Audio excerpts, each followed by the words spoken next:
পৰৱৰ্তী খবৰলৈ আগবাঢ়িছো কংগ্ৰেছ হাই কমাণ্ডৰে সম্পৰ্ক আছে ৰঞ্জিত কুমাৰ দাসৰ প্ৰদেশ কংগ্ৰেছৰ সভাপতি ৰিপুন বৰাৰ এই বিস্ফোৰণ কংগ্ৰেছৰ দখলত থকা সমষ্টি মিত্ৰ দল AIUDFক এৰি নিদিয়ে কংগ্ৰেছে বৰ্তমানৰ সকলো বিধায়কৰ টিকট নিশ্চিতিৰ ইংগিত তেওঁ প্ৰদান কৰে কংগ্ৰেছ হাই কমাণ্ডৰে ৰঞ্জিত দাসৰ কি সম্পৰ্ক এই অভিযোগ কিয় দিব লগা হ'ল ৰিপুন বৰাই মুখচুপতি অব্যাহত ৰঞ্জিত ৰিপুনৰ নিৰ্বাচনৰ পাছতেই প্ৰদেশ কংগ্ৰেছৰ সভাপতি পদৰ পৰা ৰিপুন বৰাক আঁতৰাব বুলি ৰঞ্জিত দাসে কৰা মন্তব্যৰ সৰহ প্ৰতিক্ৰিয়া প্ৰদেশ কংগ্ৰেছৰ সভাপতি বিজেপি দলৰ সভাপতিজনে কৈছে এই কথাটো নিশ্চয় কিবা অথেণ্টিকেশ্যন থাকিব কিবা এটা থাকিব কাৰণ তেওঁ হাইকমাণ্ডৰ লগত কথা নপতাকেতো এইটো কথা ক'ব নোৱাৰে গতিকে আমি ভাল পাইছোঁ আমাৰ বিজেপি দলৰ সভাপতি হৈও ৰঞ্জিত দাস ডাঙৰীয়াই যে আমাৰ হাইকমাণ্ডৰ লগত গোপনে যোগাযোগ ৰক্ষা কৰি আছে এইটো কাৰণে আমি খুব ভাল পাইছোঁ AIUDFৰে মিত্ৰতাৰ পাছত উৎফুল্লিত ৰিপুন বৰাই প্ৰতিদিনেই অনুষ্ঠিত কৰিছে এখনৰ পাছত আনখন দলীয় সভা কালি যদি গৃহ সমষ্টি গহপুৰ আজি দৰঙৰ খাৰুপেটিয়াত বৃহৎ কৰ্মী সভাত বক্তব্য ৰখাৰ পাছত অখিল গগৈলৈ আহ্বান ৰিপুন বৰাৰ কংগ্ৰেছলৈ আহক বিজেপিক হৰুৱাওক অখিলৰ কাৰণে হেনো সদায় খোলা থাকিব কংগ্ৰেছৰ দুৱাৰ অখিল গগৈক আমি আহ্বান জনাইছোঁ মই ভাষণতো ক'লোঁ আহিলে আমি ভাল পাম আমি দুৱাৰ সকলোৰে কাৰণে খোলা ৰাখিছোঁ দৰং জিলাৰ 5খন আসনত কোনে পাব প্ৰাৰ্থিত্ব মিত্ৰ দলক কংগ্ৰেছে এৰি দিব নেকি আসন সাংবাদিকৰ এই প্ৰশ্নৰ স্পষ্ট উত্তৰ ৰিপুন বৰাৰ মিত্ৰ দলক এৰি দিয়াৰ প্ৰশ্ন নুঠে কংগ্ৰেছৰ দখলত থকা আসন পঢ়াই কোৱা নাই মই বাস্তৱ কৈছোঁ যিটো আমাৰ হাতত ফিডবেক আছে দৰং জিলাৰ আটাইকেইটা সিটতে আমি সুইপ আটাইকেইটা সিট এইবাৰ আমি কংগ্ৰেছ আটাইকেইটা ভাল সিট আমি আটাইকেইটাতে জিকিম ইয়াত মিত্ৰ দলক দিয়াৰ কথা নাহে ইয়াত নাহে য'ত মিত্ৰ দলক দিয়া হ'ব য'ত তেওঁলোকৰ গণভিত্তি আছে AIUDFৰে মিত্ৰতাৰ পাছত বডি লেংগুৱেজো সলনি হৈছে প্ৰদেশ কংগ্ৰেছৰ সভাপতিৰ বিগত কিছুদিনত তাৰেই প্ৰতিফলন ৰিপুন বৰাৰ প্ৰতিটো মন্তব্য মঙলদৈৰ পৰা Nabajyoti Mahanta news 18 Assam north east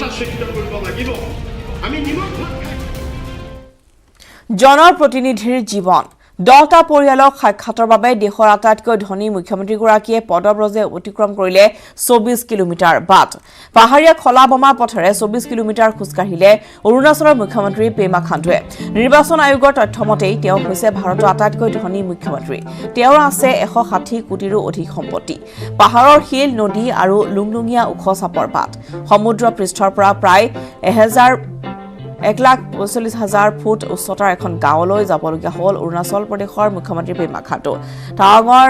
লুগুংথাং নামৰ এই গাঁওখনত আছে মাত্ৰ 10টা হেঘৰ আৰু সেই 10 ঘৰ বৌদ্ধ ধৰ্মীয় লোকে নিৰ্মাণ কৰিছে এটা বৌদ্ধ স্তূপ পেমা খাণ্ডুৰ প্ৰয়াত পিতৃ দৰ্জী খাণ্ডুৰ স্মৃতিত নিৰ্মাণ কৰা হৈছে জাংচুপ স্তূপটো আৰু সেইটো উদ্বোধন কৰাৰ লগতে নিজৰ সমষ্টিৰ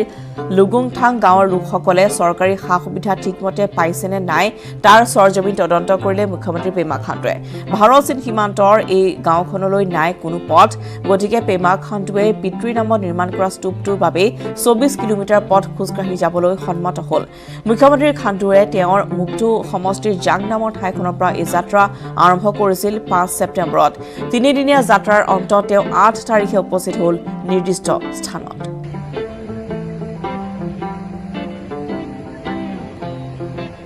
আৰু খুব সুন্দৰ এক দৃশ্য আমি দেখুৱাইছোঁ এক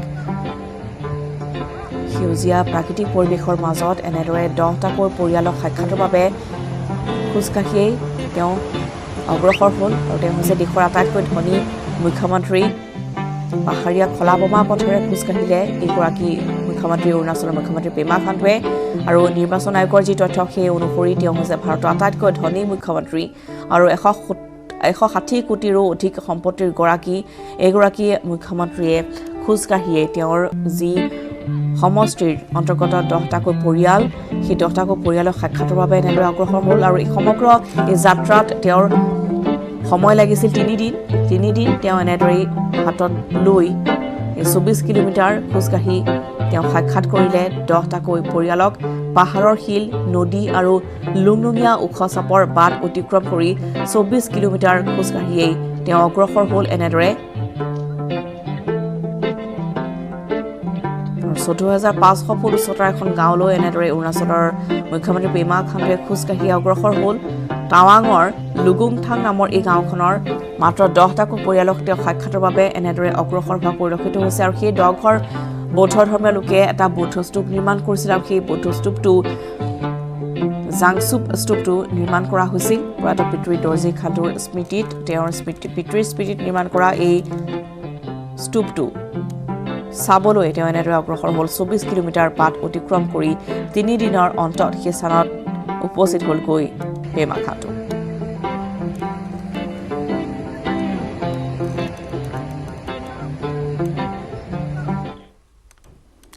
আগবাঢ়িছো পৰৱৰ্তী খবৰলৈ মাকুমত নাচুৰ বিশাল জোৰ লৈ সমদলৰ জৰিয়তে চৰকাৰ বিৰোধী প্ৰতিবাদ EIA আৰু CAA বাতিলৰ দাবীত মাকুম আঞ্চলিক ছাত্ৰ সন্থাৰ উদ্যোগত জোৰ লৈ সমদল কাৰ্যসূচী মাকুম আঞ্চলিক ছাত্ৰ সন্থাৰ উদ্যোগত 5 শতাধিক বিষয়ববীয়াই হাতে হাতে জোৰ লৈ নানা শ্লোগানেৰে উত্তাল কৰি তুলে সমগ্ৰ মাকুম অঞ্চল অতি সোনকালে CAA আৰু EIA বাতিল নকৰিলে পুনৰ চৰকাৰৰ বিৰুদ্ধে তীব্ৰ প্ৰতিবাদ সাব্যস্ত কৰাৰ হুংকাৰ দিছে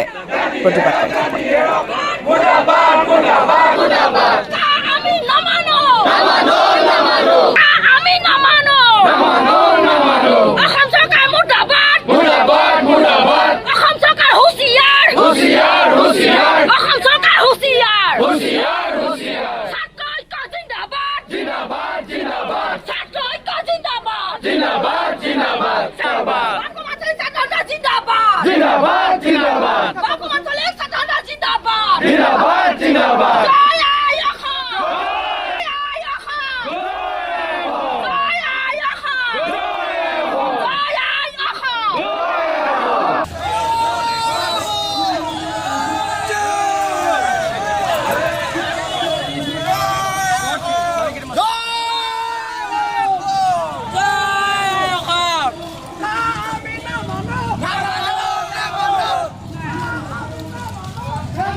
বঙাইগাঁৱৰ চলন্তাপাৰা সত্ৰত পৰম্পৰাগত বোকা খেল শ্ৰীকৃষ্ণৰ নন্দোৎসৱ উপলক্ষে এই বোকা খেলৰ আয়োজন কৰা হয় কৰোনা টংকৰ বাবে পূৰ্বৰ তুলনাত এইবাৰ আনন্দ স্তিমিত হৈ পৰা পৰিলক্ষিত হৈছে তাৰ মাজতে গাঁৱৰ ডেকা বুঢ়া শিশু সকলোৱে অংশ লৈ এই বোকা খেলত বিশ্বাস অনুসৰি বোকা খেলৰ বোকা গাত সানিলে কোনো বেমাৰ আজাৰ বা অপায় অমংগল নহয়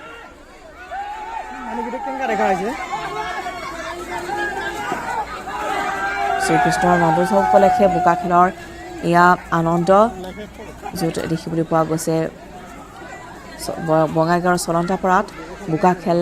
ইয়া পৰম্পৰাগত বোকা খেল তেওঁলোকে পালন কৰিছে শ্ৰীকৃষ্ণৰ নন্দোৎসৱ উপলক্ষে এই বোকা খেলৰ আয়োজন কৰা হয় কৰোনা টংকৰ বাবে পূৰ্বৰ তুলনাত এইবাৰ আনন্দ স্তিমিত যদিও এনেদৰে গাঁৱৰ ডেকা বুঢ়া শিশু সকলোৱে অংশ লৈছে এই বোকা খেলত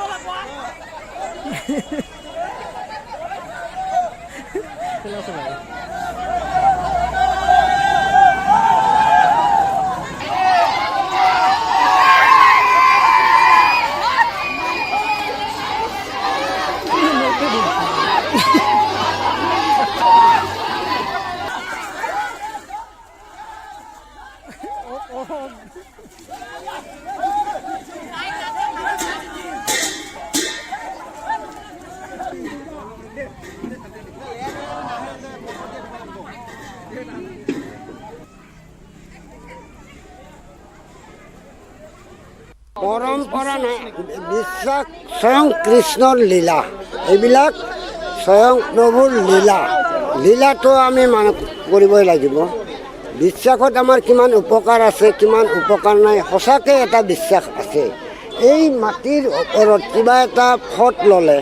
তাৰ পৰা বহুত উপকাৰ আছে সেইজন মানুহৰ প্ৰভুৰ যি শ্ৰীকৃষ্ণৰ যি লীলা তো জন্মৰ পিছতে যি লীলা খেলা কৰিছিল সেইখিনি খেলা আমি আমাৰ নিজৰ তৰফৰ পৰা আমাৰ মানে এইখিনি নন্দ উৎসৱৰ দ্বাৰাই আমি দেখাই দিয়া হয় আৰু এইখিনিয়ে কথা আৰু আগৰ চামে আমাক দেখাই দি গৈছে পৰম্পৰা মতে সেই পৰম্পৰা মতে আমি আমাৰ এই নন্দ উৎসৱটি চলাই আছোঁ আৰু বৰ্তমান যি উঠি অহা ল'ৰা ছোৱালীসকলে তেওঁলোকক আমি সেই পৰম্পৰা দেখাই দি আছোঁ তেওঁলোকে যাতে ভৱিষ্যতে যাতে এই পৰম্পৰা যাতে জীয়াই ৰাখিব পাৰে সমাগত বিশ্বকৰ্মা পূজা আৰু দুৰ্গা পূজা কৰোনা মহামাৰী সংহাৰৰ বাবে এইবাৰ মৃন্ময় শিল্পীৰ নাই কোনো উৎসাহ বিশ্বকৰ্মা পূজালৈ মাজত মাত্ৰ আৰু কেইটামান দিনহে বাকী থকা অৱস্থাত দুবেলা দুমুঠি অন্নৰ বাবে হাহাকাৰ কৰিবলগীয়া হৈছে গোৱালপাৰা চহৰৰ মৃৎশিল্পীসকলে লকডাউনৰ বাবে প্ৰায় 6 মাহ ধৰি বন্ধ হৈ পৰিল তেওঁলোকৰ বিভিন্ন দেৱ দেৱীৰ মূৰ্তি বনোৱাৰ কাম গোৱালপাৰা চহৰৰ বাপুজী নগৰৰ নাৰায়ণ পাল নামৰ মৃৎশিল্পীজনৰো বৰ্তমান পানীত হাঁহ নচৰা অৱস্থা হৈছে পূৰ্বতে মৃন্ময় শিল্পীসকলৰ কাৰখানাত ব্যস্ততা আছিল যদিও এইবাৰ পূজা পাৰ্বণ নোহোৱাত মূৰে কপালে হাত দিবলগীয়া হৈছে আৰু এনেধৰণৰ পৰিস্থিতিৰ সৃষ্টি হৈছে বৰ্তমান গোৱালপাৰাৰ এইসকল মৃন্ময় শিল্পীৰ আগবাঢ়িছোঁ গোৱালপাৰাৰ পৰা ৰিংকু দাসৰ এক প্ৰতিবেদন বিশ্ব খনিকৰ বিশ্বকৰ্মা পূজালৈ মাজত মাত্ৰ কেইটামান দিন বাকী থকা সময়ত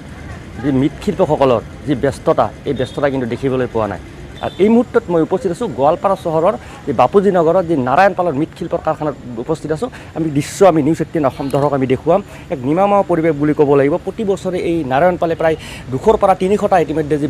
বিশ্বকৰ্মাৰ মূৰ্তি বনাই পেলাই গোৱালপাৰা জিলাৰ বিভিন্ন প্ৰান্তত এই মূৰ্তিসমূহ ইয়াৰ পৰা লৈ যায় কিন্তু এইবাৰ দেখা গৈছে এক ব্যতিক্ৰমী দৃশ্য মোৰ লগত যি নাৰায়ণ পাল আছে মৃৎশিল্প তেখেতৰ পৰা পোনে জানিব বিচাৰিম মই আপোনাৰ কাষত আহিছোঁ দেখা গৈছে মানে প্ৰতি বছৰে আপুনি বহুকেইটা মূৰ্তি বনায় কিন্তু এইবাৰ কেনেকুৱা এইবাৰ মানে 30টা মান বনাইছোঁ আৰু কি আৰু অৰ্ডাৰ নাই দুটা অৰ্ডাৰ হৈছে এইটো না মানে সৰু সুৰা অসুবিধাটো ভালে অসুবিধা হৈছে কৰোনা ভাইৰাছৰ কাৰণে আমাৰতো কোনো কাম বনে নাই এখন মানে খোৱা বোৱাই দিগদাৰী পৰিয়াল চলোৱাটো অসুবিধা পৰিয়াল চলোৱা দিগদাৰী যিটো বস্তুৰ দাম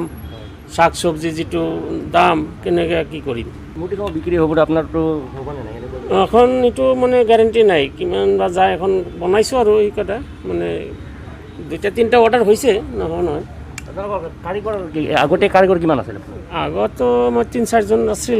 কাৰিকৰ ৰাখিছিলোঁ এইবাৰ এটা সৰু এটা কাৰিকৰ ৰাখিছোঁ আৰু মই নিজে কৰি আছোঁ এই মূৰ্তি বনাই পৰিয়াল চলে চৰকাৰক কি অনুৰোধ জনাব চৰকাৰৰ মানে কিবা এটা আবেদন মানে কি চৰকাৰে যদি আমাৰ ফালে কিবা অলপ অনুদান আবেদন কৰে তেনেহ'লে অলপ সহায় পালোঁ হয় সেইকাৰণে এইটো কাম বনটো একো নাই দুৰ্গা পূজাৰ অৰ্ডাৰে নাই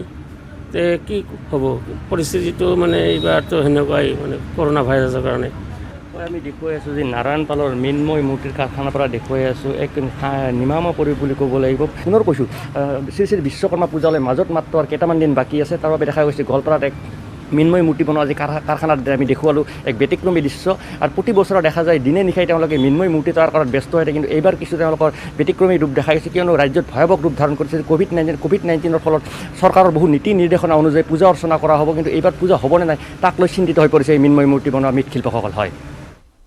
ত্ৰিপুৰাৰ চাব্ৰুমাত মুখ্যমন্ত্ৰী বিপ্লৱ কুমাৰ দেৱে আধাৰশিলা স্থাপন কৰিলে বিশেষ অৰ্থনৈতিক জোন নীতি আয়োগৰ পৰামৰ্শ অনুসৰি স্থাপন কৰিব এই বিশেষ অৰ্থনৈতিক জোন চাব্ৰুমাৰ পশ্চিম জাখেলাত এই বহুমুখী বিশেষ অৰ্থনৈতিক জোনটো মুকলি কৰাৰ ফলত ত্ৰিপুৰাৰ ঔদ্যোগিক ক্ষেত্ৰখনত দ্ৰুতগতিত বিকাশ হ'ব বুলি আশা ব্যক্ত কৰিছে মুখ্যমন্ত্ৰী বিপ্লৱ কুমাৰ দেৱে এই অনুষ্ঠানত ভিডিঅ' কনফাৰেন্সযোগে অংশ লয় কেন্দ্ৰীয় উদ্যোগ আৰু বাণিজ্য মন্ত্ৰী পীয়ূষ গোয়েলে ত্ৰিপুৰাৰ চাব্ৰুমত এয়া মুখ্যমন্ত্ৰী বিপ্লৱ কুমাৰ দেৱে আধাৰশিলা স্থাপন কৰিছে বিশেষ অৰ্থনৈতিক জোনৰ নীতি আয়োগৰ পৰামৰ্শ অনুসৰি স্থাপন কৰিব এই বিশেষ অৰ্থনৈতিক জোন চাব্ৰুমৰ পশ্চিম জাখেলাত এই বহুমুখী বিশেষ অৰ্থনৈতিক জোনটো মুকলি কৰাৰ ফলত ত্ৰিপুৰাৰ ঔদ্যোগিক ক্ষেত্ৰখনত দ্ৰুতগতিত বিকাশ হ'ব বুলি আশা ব্যক্ত কৰিছে মুখ্যমন্ত্ৰী বিপ্লৱ কুমাৰ দেৱে এই অনুষ্ঠানত ভিডিঅ' কনফাৰেন্সযোগে অংশ লয় কেন্দ্ৰীয় উদ্যোগ আৰু বাণিজ্য মন্ত্ৰী পীয়ূষ গোয়েলে